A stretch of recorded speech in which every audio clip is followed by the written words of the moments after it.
तो दोस्तों स्वागत है आपका गुप्ता कोचिंग क्लासेस स्टेशन गली खेतासराय।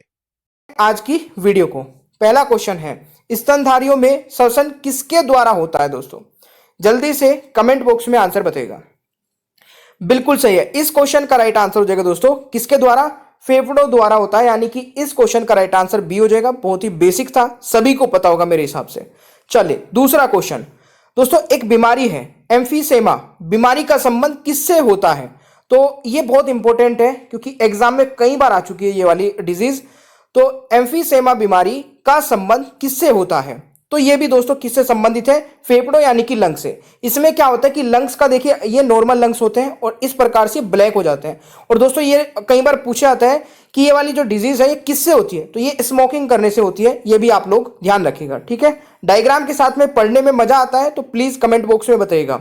इस क्वेश्चन का राइट आंसर दोस्तों ऑप्शन सी हो जाएगा। ऑलराइट, चलिए अगला क्वेश्चन आता है, ऑक्सीश्वसन की क्रिया कोशिका के किस भाग के अंदर संपन्न होती है? वेरी वेरी इंपॉर्टेंट क्वेश्चन दोस्तों, ध्यान से पढ़ के आंसर लगाइएगा। बिल्कुल एग्जाम के पॉइंट ऑफ व्यू से इंपॉर्टेंट रहेगा। एग्जाम में इसी प्रकार के क्वेश्चंस पूछे जाते हैं। तो तीसरे क्वेश्चन का जो राइट आंसर रहेगा दोस्तों, कोशिका द्रव यानी कि साइटोप्लाज्म इसको बोलते हैं, और माइटोकॉन्ड्रिया। अब देखिए साइटोप्लाज्म कौन सा होता है दोस्तों? ये हमारी सेल है, ठीक है। इसमें आप लोग देख पा रहे होंगे ये जो बाहर वाला हिस्सा है ये वाला, इसको बोलते हैं साइटोप्लाज्म यानी कि कोशिका द्रव्य। और माइटोकॉन्ड्रिया दोस्तों क्या होता है? आप लोग यहां पर देखेंगे ये वाला हिस्सा दिख रहा है, इसको अगर बाहर निकाल के दिखाया जाए तो ये कुछ ऐसा दिखेगा दोस्तों, ये होता है माइटोकॉन्ड्रिया। ये आपको याद रखना है। ऑलराइट, अगला क्वेश्चन आता है, क्रेबस चक्र की क्रिया किसके अंदर संपन्न होती है? वेरी वेरी इंपॉर्टेंट क्वेश्चन है दोस्तों, जल्दी से बताइए।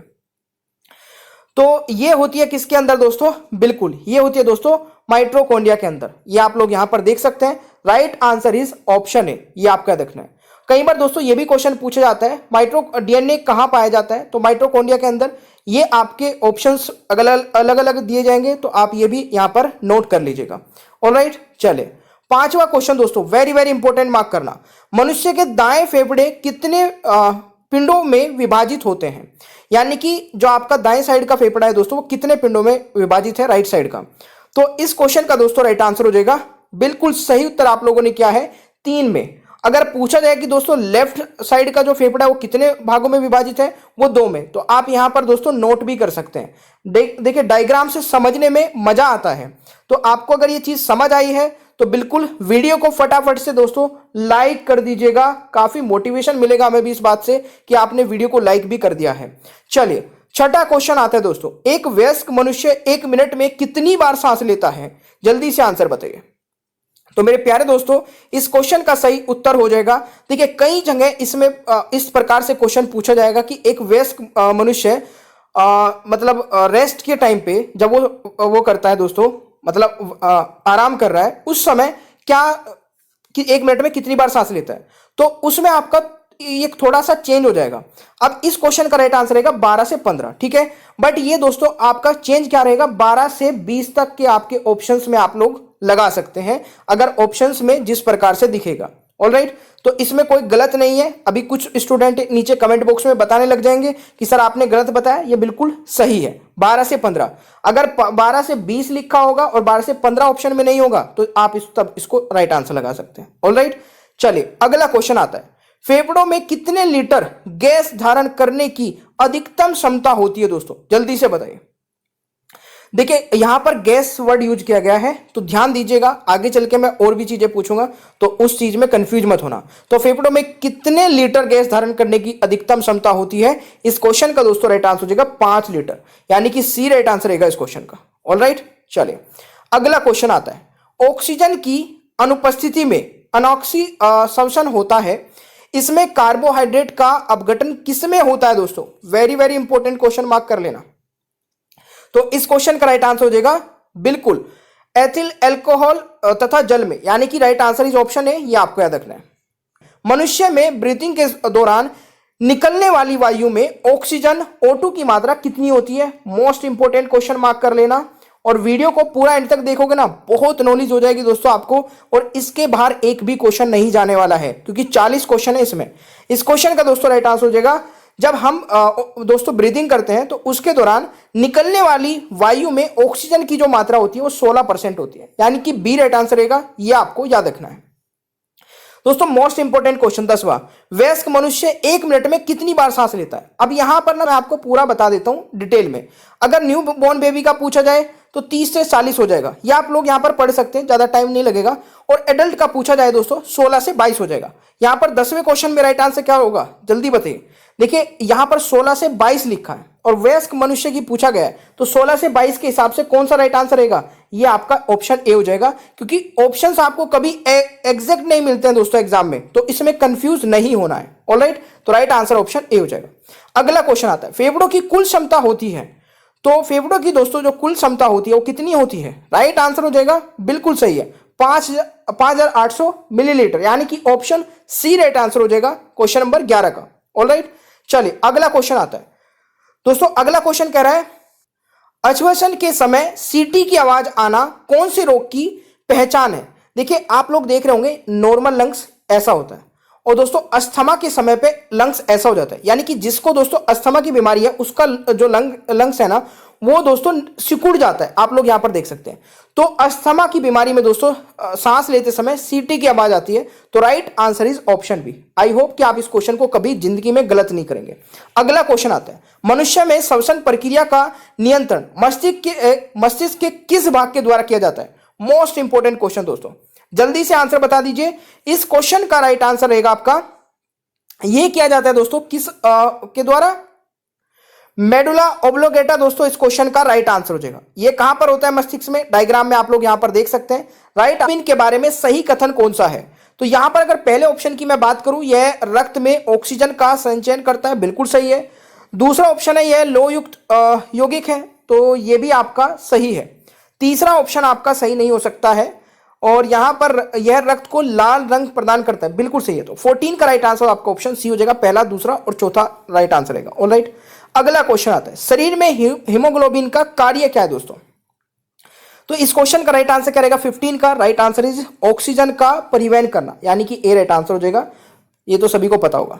अगला क्वेश्चन हमारा आ जाता है दोस्तों, वायु ग्रहण करते समय यानी कि तनपुट आपका होता है, इस क्वेश्चन का राइट आंसर बताइएगा। इनका डी, ठीक है, चपटा हो जाता है दोस्तों, ये आपका याद रखना है। अगला क्वेश्चन आता है, जब अनाक्षी श्वसन की क्रिया जीवाणु और कवक में होती है तो उसे क्या कहते हैं? इस क्वेश्चन का राइट आंसर हो जाएगा 17 का दोस्तों, इसको कहते हैं किण्वनन, यानी कि right answer is option A, ये आपको याद रखना है। अगला क्वेश्चन आता है, सामान्य मनुष्य में विश्राम अवस्था में ज्वारी आयतन होता है, तो इस क्वेश्चन का राइट आंसर क्या रहेगा? 18 का, बिल्कुल सही है, 0.5 लीटर, यानी कि ऑप्शन सी राइट आंसर हो जाएगा। ये भी काफी अच्छा क्वेश्चन है दोस्तों।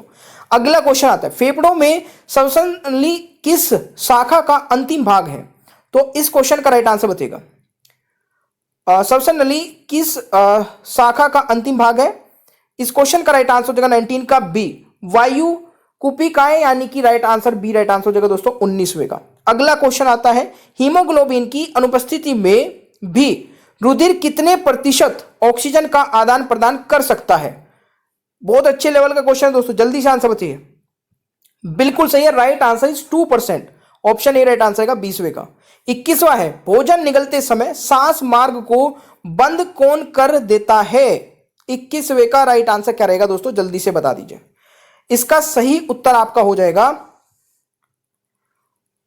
इसका राइट आंसर हो जाएगा एपिग्लोटिस दोस्तों, इस क्वेश्चन का राइट आंसर हो जाएगा। यहां पर आप लोग देख सकते हैं, right answer is option A.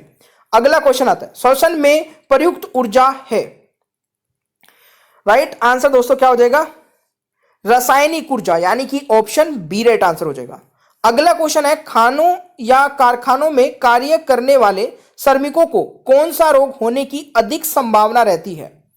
जल्दी से आंसर बताइएगा 23वें का दोस्तों। राइट आंसर हो जाएगा इसका बिल्कुल सिलिकोसिस बीमारी दोस्तों, यानी कि राइट आंसर डी हो जाएगा। इसमें भी दोस्तों जो फेफड़ा होता है वो काला पड़ जाता है, ठीक है। अगला क्वेश्चन आता है, फेफड़ों में गैसों का आदान प्रदान किन के माध्यम से होता है? जल्दी से बताइएगा। राइट आंसर दोस्तों क्या हो जाएगा? वायु कुपोकाओं द्वारा, यानी कि राइट आंसर इज बी, ये आपको याद रखना है। अगला क्वेश्चन आता है, फेफड़ों की सुरक्षा हेतु उनके ऊपर कौन सी झिल्ली का आवरण बना होता है दोस्तों। अभी ये रेलवे ग्रुप डी का जो एग्जाम चल रहा था, मतलब चल रहा है, उसमें दोस्तों ये क्वेश्चन पूछा गया था। तो इस क्वेश्चन का राइट आंसर क्या रहेगा? बिल्कुल सही है, प्लूरा झिल्ली दोस्तों इसको बोलते हैं, यानी कि राइट आंसर इज ऑप्शन है। ये आपको याद रखना है। ऑलराइट, अगला क्वेश्चन है, किसके ऑक्सीकरण के द्वारा उत्पन्न ऊर्जा को श्वसन कहा जाता है। तो राइट आंसर दोस्तों क्या रहेगा? बिल्कुल सही है, ग्लूकोज के द्वारा, यानी कि राइट आंसर इज ऑप्शन है 26 का। ये आपको याद रखना है। अगला क्वेश्चन है, ऑक्सीश्वसन की क्रिया में कितनी ऊर्जा का उत्पादन होता है? जल्दी बताइए दोस्तों। राइट आंसर हो जाएगा आपका बिल्कुल सही है। देखिए यहां पर 38 एटीपी रहेगा, यानी कि ऑप्शन बी राइट आंसर रहेगा। ऑलराइट, अगला क्वेश्चन आता है, केबस चक्र में किसका संश्लेषण होता है? आई थिंक ये वाला क्वेश्चन रिपीट तो नहीं हुआ। पायरुविक अम्ल का दोस्तों, नहीं रिपीट नहीं है, ऑप्शन बी राइट आंसर हो जाएगा इस क्वेश्चन का। अगला क्वेश्चन है, श्वसन के दौरान सर्वाधिक मात्रा में कौन सी गैस छोड़ी जाती है? तो राइट आंसर दोस्तों हो जाएगा आपका नाइट्रोजन, यानी कि बी राइट आंसर रहेगा। ठीक है, तो ये आपका देखना, राइट नाइट्रोजन गैस दोस्तों 78% ग्रहण की जाती है, सबसे ज्यादा नाइट्रोजन 78% छोड़ी जाती है। सॉरी, हाँ चले, अगला क्वेश्चन आता है दोस्तों, ऑक्सीजन 21% ग्रहण की जाती है और छोड़ी दोस्तों 16% जाती है। ये पॉइंट भी जरूर याद रखेगा, क्योंकि मैंने स्टार्टिंग में बताया था आपको। ठीक है, अगला क्वेश्चन आता है, गहरी सांस लेने पर कितने लीटर गैस ग्रहण की जाती है? ये तो बताया था अभी शायद, 3.5 दोस्तों राइट आंसर हो जाएगा। अगला क्वेश्चन है, ऑक्सीजन का ग्रहण एवं कार्बन डाइऑक्साइड का उत्सर्जन की मात्रा किसके ऊपर निर्भर करती है? तो राइट आंसर दोस्तों हो जाएगा आपका हीमोग्लोबिन पर, यानी कि ऑप्शन ए राइट आंसर रहेगा। ऑलराइट, अगला क्वेश्चन है, शरीर में हीमोग्लोबिन का कार्य क्या होता है? हीमोग्लोबिन में दोस्तों शरीर में हीमोग्लोबिन का जो कार्य है वो क्या होता है? राइट आंसर इज, ये मैंने अभी बताया था आपको थोड़ी देर पहले, तो इसका आंसर आप लोग कमेंट बॉक्स में बताएंगे, ये रिपीट हो गया। अगला क्वेश्चन है, हमारी छोड़ी हुई सांस की हवा में CO2 की जो मात्रा है दोस्तों लगभग कितनी होती है? तो इस क्वेश्चन का राइट आंसर क्या रहेगा? ये भी अभी नहीं, CO2 की मात्रा कितनी होती है हमारी छोड़ी हुई सांस में? तो राइट आंसर दोस्तों 4% रहेगा। ये आपको याद रखना है। मैंने वो उस टाइम पे जो बताया था दोस्तों, वो अलग क्वेश्चन था, ध्यान से देख लीजिएगा जाके। श्वसन की क्रिया में वायु के कौन से घटक की मात्रा में कोई परिवर्तन नहीं होता है? तो राइट आंसर इज नाइट्रोजन, यानी कि बी राइट आंसर रहेगा। ये अभी हमने थोड़ी देर पहले ही पढ़ा है।